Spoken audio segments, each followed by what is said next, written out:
آج سفیر حسینی کا تذکرہ کرتے ہیں جو دیباچہ کتاب کربلا ہے۔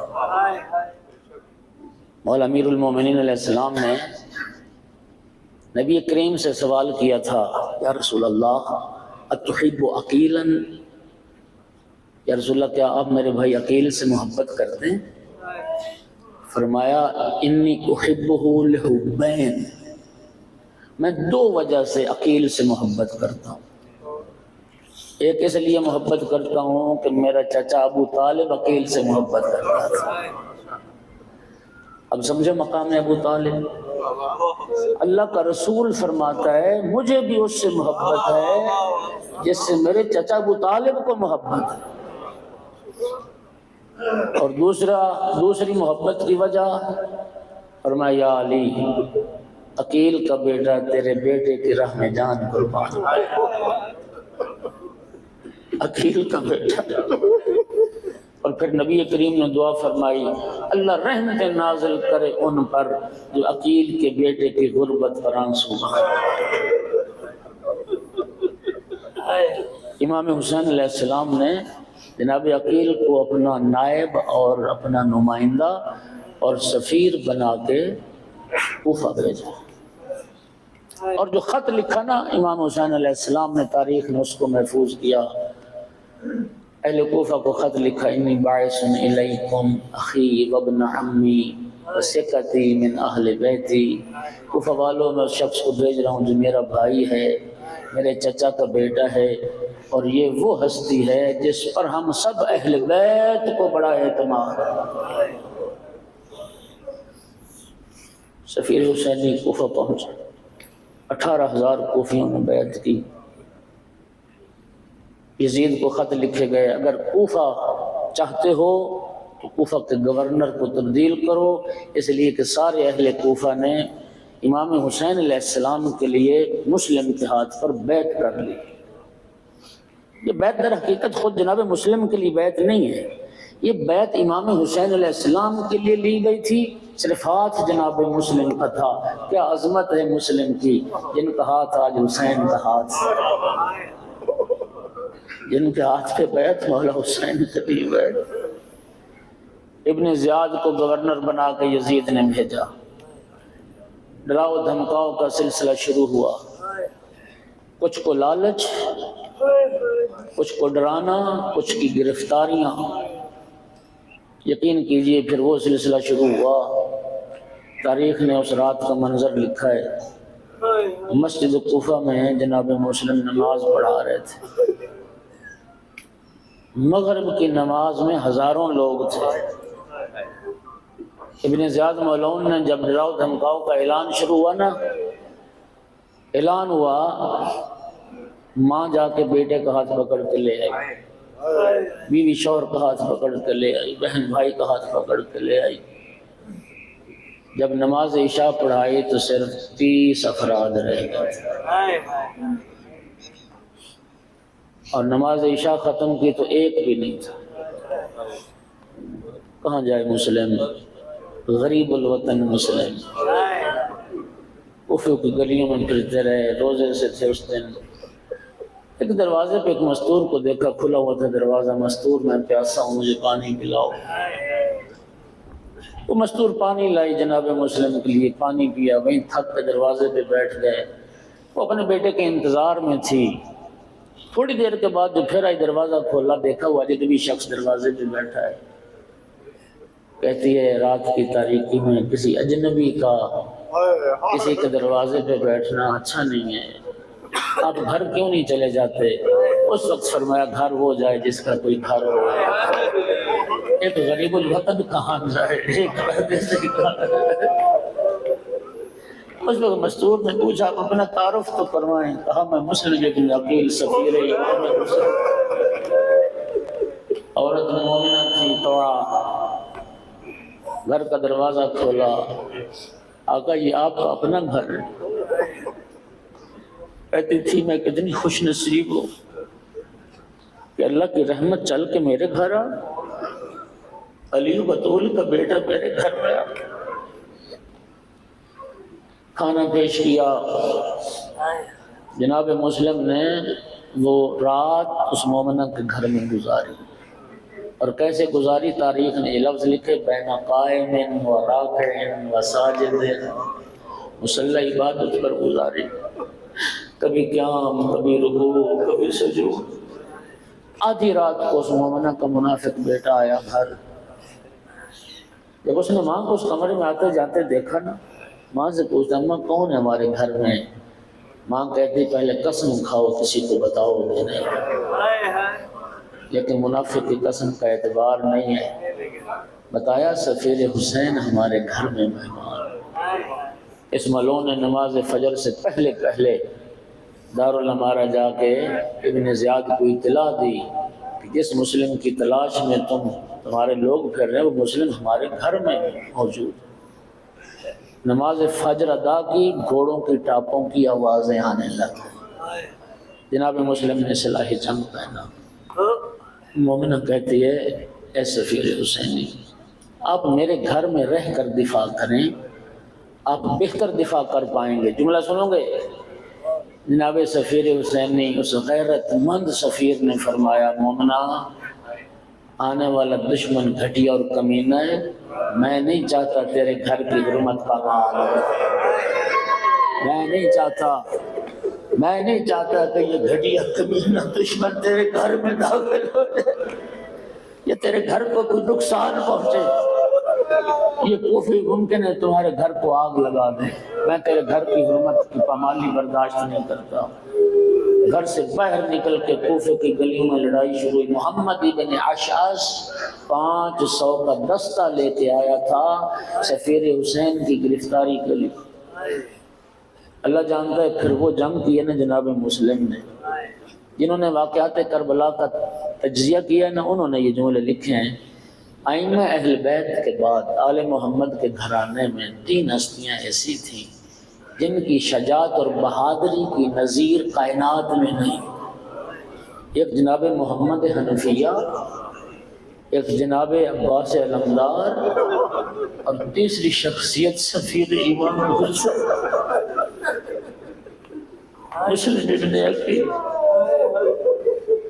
اور جنہوں نے واقعات کربلا کا تجزیہ کیا وہ کہتے ہیں کہ اگر یہ تینوں ہاشمی شیر بھی کربلا میں ہوتے تو جنگ کربلا کا نقشہ اور ہوتا. اجرکم اللہ. خدا جانتا ہے میں حیران ہوں ایسی شجاعت بہادری. گھوڑے پہ بیٹھے ہوئے ابن زیاد کے سپاہی کو پکڑ کے یوں فضا میں اچھالتے، آتے ہوئے تلوار سے 2 حصوں میں تقسیم. محمد ابن اشعث نے ابن زیاد کو پھر پیغام بھیجا کہ اور سپاہ بھیجی جائے. پھر ایک اور 500 کا دستہ آ گیا. اس نے پھر کہا اور سپاہ بھیجی جائے. اس وقت ابن زیاد نے کہا ایک شخص کی گرفتاری کے لیے اتنی سپاہ چاہیے؟ اس وقت ابن اشعث نے کہا تھا ابن زیاد تو کیا سمجھتا ہے کسی کوفے کے حمال و بقال سے لڑائی ہے یا علی کا شیر ہے؟ یہ علی کا شیر. کوفے کی گلیاں لاشوں سے اٹ گئی اور انہیں پتہ چل گیا کہ اگر دو بدو اسی طرح جنگ ہوتی رہے گی کوئی مسلم پر قابو نہیں پا سکتا. بڑا کھودا گیا، خس و خشاک سے پر کیا گیا. مسلم جوش جنگ میں بڑھتے جا رہے تھے، دھوکے سے مارا گیا سبھی وجہ سے. جب گڑے گرے اس وقت تلوار ہاتھ سے لے لی، ہاتھوں میں رسیاں پہنا دیں، ہاتھ باندھ کے ایک شکی نے وار کیا جو آقا کے چہرے پر لگا. جناب مسلم کے لب کٹ گئے، چہرہ زخمی ہو گیا. پھر جناب مسلم پر ان ابن زیاد کے سپاہیوں نے ظلم کیا کہ بدن زخمی ہوا. ہاتھوں میں رسیاں پہنا کے پھر ان کو سوار کر کے کچر پر دارالعمارہ کی طرف لے چلے. میں نے اسی لیے کہا کہ مسلم کتاب کربلا کا دیباچہ ہے. دیباچہ جانتے ہو؟ جس کو پڑھ کے یہ پتہ لگ جاتا ہے کہ کتاب میں کیا ہے. مسلم کی شہادت سن لو گے سمجھ آ جائے کہ کربلا میں کیا ہونے والا ہے. دارالعمارہ میں پہنچے، پیاس کی شدت سے فرمایا کوئی ہے کہ مجھے پانی پلا دے۔ ایک ملعون نے اتنی گستاخی کی، میری زبان میں طاقت نہیں ہے کہ میں وہ جملہ پڑھ سکوں، اس ملعون نے لیکن ایک کسی دوسرے شخص کو ترس آیا، ایک جام پانی کا دیا، جناب نے پینے کا ارادہ کیا، لب کٹے ہوئے تھے، پانی خون آلود ہوا، زمین پہ پھینک دیا۔ اس نے ایک پیالہ اور دیا پانی کا، دانت ٹوٹ کے پیالے میں گر گئے، کہا مسلم تیرا رزق تیری دنیا سے اٹھ چکا۔ ابن زیاد کا دربار میں پیش ہوا، کسی نے کہا مسلم ابن زیاد کو، کسی نے کہا مسلم امیر کو سلام کیوں نہیں کیا؟ فرمایا مولی الامیر سوى الحسین، میرا حسین کے سوا کوئی امیر نہیں، میرا آقا حسین کے سوا کوئی امیر نہیں۔ مسلم کی آنکھوں میں آنسو تھے۔ ابن زیاد کہتا ہے جو اتنے بڑے مقصد کے لیے آیا ہو اس کو رونا تو زیب نہیں دیتا۔ فرمایا ابن زیاد تو کیا سمجھتا ہے میں موت کے ڈر سے رو رہا ہوں؟ تو کیوں رو رہے ہیں؟ کہا میں صرف اس لیے رو رہا ہوں میں تو اپنے آقا مولا کو خط لکھ چکا ہوں کہ آقا کوفے میں آ جائیے۔ روتا صرف اس لیے ہوں کہ میرا آقا حسین اکیلا نہیں آ رہا، میرے آقا کے ساتھ بہنیں آ رہی ہیں، میرے آقا کے ساتھ بیٹیاں آ رہی ہیں۔ کاش کوئی ہوتا جو میرے آقا تک پیغام پہنچ جاتا۔ آقا کوفے کے حالات بدل گئے، اب بہنوں کو ساتھ نہ لائے۔ اجرکم علی اللہ، اجرکم علی اللہ۔ جلاد کو حکم دیا، دارالامارہ کی چھت پہ لے جایا گیا۔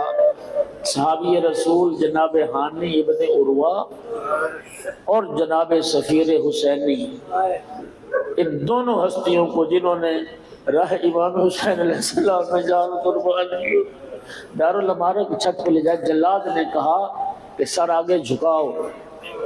سفیر حسینی نے فرمایا میں اس گناہ پر تیری مدد نہیں کر سکتا، میں سر نہیں جھکاؤں گا۔ سفیر حسینی کی گردن پر تلوار چلی، مسلم کی گردن کٹی۔ عزادارو وہ مقدس بدن دارالامارہ کی چھت سے زمین پر پھینک اور عزادارو سنو گے پھر پاؤں میں رسیاں باندھی گئی، پھر مسلم اور حانی کے لاشوں کو گھسیٹا گیا، پھر مسلم و حانی کی لاشیں کوفہ کے صدر دروازے پر لٹکا دیے گئے۔ ادھر سے مظلوم کربلا کا قافلہ چلتا ہوا جب ایک منزل پر پہنچا، کوفہ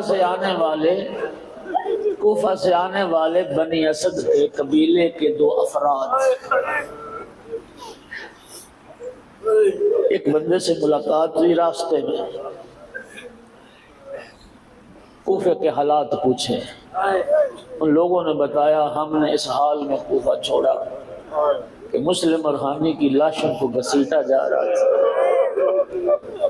اس شخص کو مولا حسین کے پاس لائے، عرض کرتے آقا میرے پاس ایک اہم خبر ہے، آپ ذرا تنہائی میں وہ خبر مجھ سے سن لیں۔ امام حسین علیہ السلام نے یوں نگاہ کیا صاحب پر، کہیں علی اکبر، کہیں عباس، کہیں قاسم، کہیں علماء۔ مولا نے اصحاب پر نگاہ کر کے فرمایا میرے ساتھیوں میں کوئی ایسا نہیں ہے جس سے مجھے کوئی بات چھپانی ہو، جو بھی خبر ہے سب کے سامنے بیان کرو۔ آقا کوفے سے آنے والے بنی اسد کے افراد نے بتایا کہ ہم نے اس حال میں کوفہ چھوڑا کہ مسلم اور حانی کی لاشوں کو گھسیٹا جا رہا تھا۔ میرے آقا نے بے ساختہ پڑھا انا للہ و انا الیہ راجعون۔ مظلوم کربلا نے گریہ فرمایا، اولاد عقیل کی طرف رخ کیا، اولاد عقیل تمہارا حصہ کربلا میں شامل ہو گیا، اولاد عقیل میں حسین تم سے راضی ہو، اب تم جانا چاہو تو تم جا سکتے ہو۔ اولاد عقیل نے عرض کی آقا اگر ہم لے سکے تو اپنے بھائی مسلم کا انتقام لیں گے، اگر انتقام نہ لے سکے تو اپنے بھائی کی طرح اپنی جانیں آپ پر قربان کر دیں۔ مظلوم کربلا نے دعائے خیر فرمائی۔ کریم کربلا اٹھے، اس خیمے میں تشریف لائے جہاں بہن زینب آگے بہن سے فرمایا بہن ذرا بھائی مسلم کی بچی کو تو لاؤ، بھائی مسلم کی بچی کو تو لاؤ۔ تاریخ نے اس بچی کا نام عاتقہ لکھا ہے۔ عصر عاشور تک، ذرا سنیے گا، عصر عاشور تک جناب عاتقہ کا تذکرہ ہے تاریخ میں۔ عصر عاشور کے بعد مسلم کی اس یتیمہ کا ذکر نہیں ہے۔ کہاں گئی عاتقہ؟ عزادارو آقا کی شہادت کے بعد جب خیموں میں لوٹ مچی، لوٹنے والوں نے اتنی بے دردی سے آل رسول کو لوٹا کہ لوٹنے والوں کے پاؤں تلے کچلی گئی مسلم کی بچی، پامال ہو گئی مسلم کی بچی۔ اجرکم علی اللہ۔ بہن بھائی مسلم کی بچی کو